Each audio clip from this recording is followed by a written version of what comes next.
Now we know that if you go Super Saiyan, your hair goes blonde, but if it is a transformation, what part of you actually changes? Hello folks, my name is Jelle, you may call me Spidey, and today I wish to talk to you about the most iconic transformation from the Dragon Ball franchise, the Super Saiyan. Sit down and enjoy. Now to make sure we're all on the same page, I need to talk about the things you probably already know. There have been a lot of good videos about the Super Saiyan and their transformations, so I will try to keep this first part short and brief. Now Super Saiyan. It is the most iconic transformation of the show. It had the most impact and the longest lasting impact. But we know it's not a standalone transformation. Rather it is a first step in a string of transformations. Now sorry for the change in tone, but I had to retake this part. The first form is simply called the Super Saiyan, but I sometimes refer to it as the Super Saiyan 1 to be more specific. It is followed up by the Super Saiyan 2, however at the time it was only known as the Ascended Saiyan, and it is followed up by Super Saiyan 3, which is the moment where the term Super Saiyan 2 was established. Now let's stop and think for a moment. If GT is non-canon and Super Saiyan 3 never had an actual follow-up, does that mean that the Super Saiyan 3 is Goku's final form? If this is the case, then Super Saiyan will simply be called the Super form, Super Saiyan 2 will be the Ascended form, and Super Saiyan 3 will be called the final form. I think that this deserves a video on its own, but leave your thoughts down in the comments below. Now the Super Saiyan's transformation seems to be triggered by pure emotion. However, I wish to dedicate an entire video to just this topic and how I think the Super Saiyan's transformation relates to the Zenkai factor. So instead I want to talk about the different Super Saiyan grades. If the Super Saiyan 1, 2 and 3 are the actual transformations, then what are the grades, grade 1, 2, 3 and 4? To me they seem both as a level of power and a level of mastery. The first grade is a beginner grade. The power of the Super Saiyan is still unnatural and overwhelming to you. You don't gain any more from it outside of its raw power boost. Grade 2 however seems to be more advanced. Since your body has gotten used to the power, you seem to be able to unlock more of its potential. Next is Super Saiyan grade 3. This is an expert level of usage. Your body has gotten so used to the power that you can push it beyond its limits. However, doing so could be very dangerous. Even though you can obtain overwhelming power, your body bulks out, and you see an increase in power but a decrease in speed. And in an even fight this could be detrimental. This is followed up however by grade 4, mastery of the power. Your body has gotten completely used to the power and you can decrease your power to the point it is almost the same as your base power. Almost. At this stage your body no longer suffers from the side effects and reaps all of the benefits. However, I argue that there could be a stage 5. Now I heard that there is a Daisenshu that calls Super Saiyan 2 a grade 5, but I'm talking about something different. I'm talking about Super Saiyan Rage. If the Super Saiyan transformation is triggered by emotion, what happens if you become very emotional during a Super Saiyan transformation? I say that the false Saiyan stage and the Super Saiyan Rage are in fact grade 5, a stage right before transforming into a Super Saiyan or into the next Super Saiyan. However, I will savor this topic for the next video. Now we don't yet want to talk about how the transformation is triggered, we want to know what happens if you transform. What part of you changes? In a quite recent interview with Akira Toriyama himself, he states that the deciding factor of becoming a Super Saiyan has to do with one's S cells. The S obviously stands for super, so super cells, which children can inherit from their parents.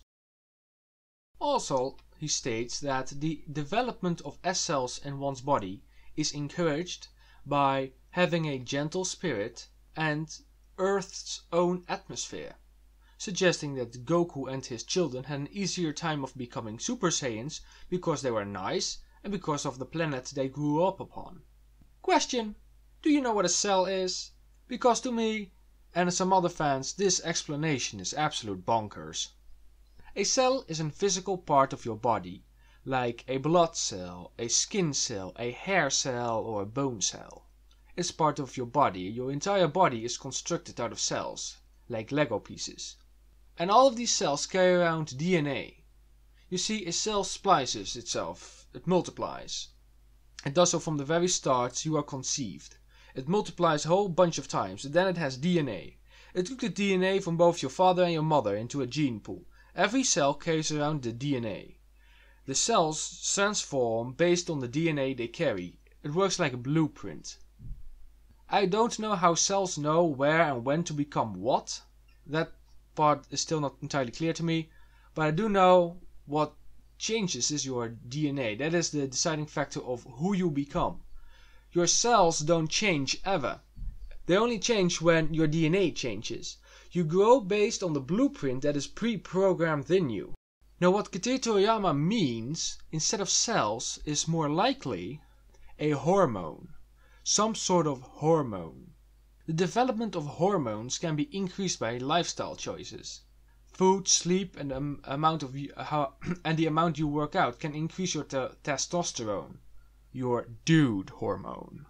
I have even heard women can increase their boob size naturally by consuming the right amount of certain foods, like broccoli. And when all is not well, your body will produce stress hormones, and this could screw up your metabolism. It makes sense in my mind that what Akira Toriyama meant was some sort of biochemical system, rather than genetics which can be passed on. Because genetics aren't determined by your personality or the environment in which you grow up in, unless you're speaking about natural selection, but that is suggesting that Earth is killing off anybody that isn't a Super Saiyan, which of course Planet Vegeta is doing a better job at because Planet Vegeta has 10 times more intense gravity than Earth, which in combination with the Saiyan's Zenkai healing factor should produce stronger warriors than Earth. Now this explanation was entirely designed to explain why there were no Super Saiyans on planet Vegeta for over 1,000 years, and why they suddenly appear so fast and so easy on planet Earth. Now if I were to explain how Super Saiyans come to be, and keep in mind that this is non-canon, completely made up by me, then I have to use some sort of metaphor to explain what I mean. Now when Super Saiyans transform, the thing that really seems to change is their power level. It gets multiplied. This is referring back to ki rather than your physical body. It is said that ki is sort of your life force. It is essence from you. And you can sense it, just as one can sense somebody smell, see somebody or feel somebody or even taste somebody. It is also unique to that person. Somebody who's really well trained in sensing ki can sense an individual's power. Cell is said to have the different senses of multiple people. And you can sense that he had multiple people being part of him, of his cells. Which is odd. If you combine DNA, then that DNA should be unique, and Cell should be a unique person with his own soul and his own key signature. However, similar like DNA, this can be passed on to your offspring. So perhaps if you have a very high power level, this key signature can be passed on to your offspring. And similar like your eye color and your hair color, your power level can be inherited by your children. This is similar to how tall people get tall children. Powerful Saiyan warriors bred more powerful Saiyan warriors. Because Goku was a powerful warrior, his son too became a powerful warrior, but at a younger age. Because Goku's father, or probably mother, was a low class warrior. So Goku's mother was low class, and Goku became a third class warrior by the time Gohan was born. Then Gohan was already somewhere in a third class or a second class when he was born, because he was born with a higher power level.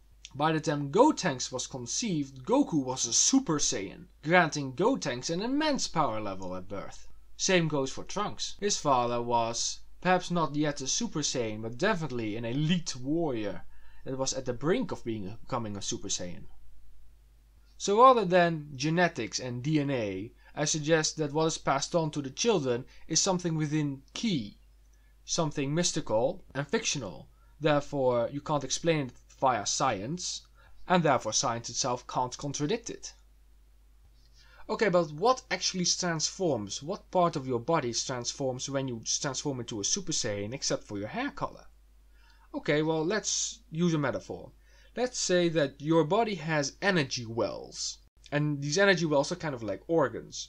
And they are connected via ley lines, a sort of highway, sort of energy highway. You can compare this to your heart and your blood vessels, or your brain and your nervous system. Similar to how you can train your body and your muscles become bigger, and you can train your brain and your memory becomes better. You should be able to train these energy points, and your ki control becomes stronger. However, when a Super Saiyan transforms, it is unique to him, to the species. So it isn't just having energy wells and ley lines. Everybody should have these because everybody has ki. Now I need to explain something real, but something you probably don't know of. Eureka moments within the brain. Now your brain has synapses. Now these make connections with one another. In a eureka moment, your brain doesn't make one simple connection between these two synapses, but 2 or 3 are made simultaneously. This is like your brain going into hyperdrive, and certainly good ideas flush through your mind for a brief moment, having a yes that's it moment. You can compare this to cars in a lane. If you have one lane, you can just have one car after one car. But if you open up 3 lanes, suddenly you can rush a bunch of cars through before it becomes one lane again. Imagine if a Super Saiyan transformation is simple. You have these energy points and a ley line between all of them. But during the transformation, instead of one ley line, these ley lines are doubled, allowing more energy to flow through the Super Saiyan's body at a time, and more energy to be flowing through it constantly. The body could adapt to this, but not in a physical sense, but in a ki sense. They can train this and it could become stronger. So what I suggest actually transform are the ley lines that move the energy through one's body. A complete fictional concept, therefore you cannot contradict it with science. But if being a good person and the planet Earth have nothing to do with it, why can the children of Vegeta and Goku become Super Saiyan so fast? And why did the Saiyans lose this power for over 1,000 years? Well, like I already mentioned, the children probably have an easy time becoming a Super Saiyan because their parents had a very high power level. And in my History of the Saiyans video I explain that the Saiyans ran out of worthy opponents, therefore their collective power levels dropped. However, that explanation is also completely fan canon, but could easily be implemented in the real canon. If you compare the fight in the Saiyan saga between Raditz and the other warriors, you could see that Raditz had no problem fighting them, and Vegeta wasn't even interested in fighting them, therefore suggesting that they ran out of good enemies to fight before they obtained the Super Saiyan power isn't completely unbelievable. Okay then, let's first do a quick summarization of everything I told so far. Super Saiyan is a string of transformations. Every Super Saiyan transformation must be mastered before you can move on to the next stage. During a Super Saiyan transformation, the ley lines in your body multiply, allowing for a great energy multiplication. But of course only if I were to write it. Now there's probably some sort of physical component to this transformation. After all, your hair does become blonde, your eyes do become sort of aqua, no wait, turquoise I think it's called in English, color in between blue and green, and your hair does become spiky and even longer. Now the spiky hair could also be the static electricity charging it, but perhaps the cells become supercharged, or there are some sort of supercells across the body that are part of this ley line system, but again, I prefer a sort of fictional concept, the one that is pseudo-scientific. Now these of course were my thoughts on the topic, but before I leave I wish to share with you one more thought about Super Saiyan Grade 3.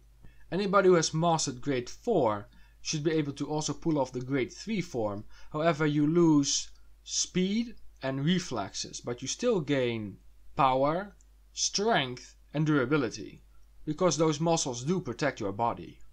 Now Grade 4 will be your go-to form because you still have access to all, if not all if not more ki power, and therefore you will beat a Grade 3 at any time. But I actually think there is a rare situation where tactical transformation into Grade 3 could work. For example, take if you were fighting a Uzaru-like creature or some other giant monster like Hirudegarn, and you couldn't sort of just punch it because it's too freaking big. Perhaps you could use Grade 3 on a weak point as an ambush for hide behind a rock and jump out and full power hit its knee, so the giant creature collapses and you can attack the tail to force a transformation back, or perhaps you can climb up on his back and hit it at the back of his skull where his skull connects to the spine. There's a sort of kill spot right there. If you hit that with full power, perhaps you were able to do some damage. So I don't think the grade 3 is completely out of the question.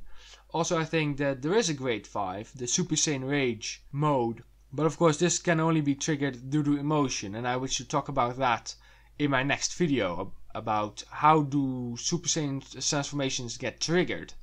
And I wish to go in depth about the Zenkai healing factor. So I will invite you to go and watch that video. I hope you enjoyed this video. I shared with you my thoughts. Please share with me your thoughts. Let me know what you think about the topic. Let me think what you think of S-cells. And let me know what you think of my own explanation of how Super Saiyans work. Thank you a lot for watching, and you'll see me next time. Until later.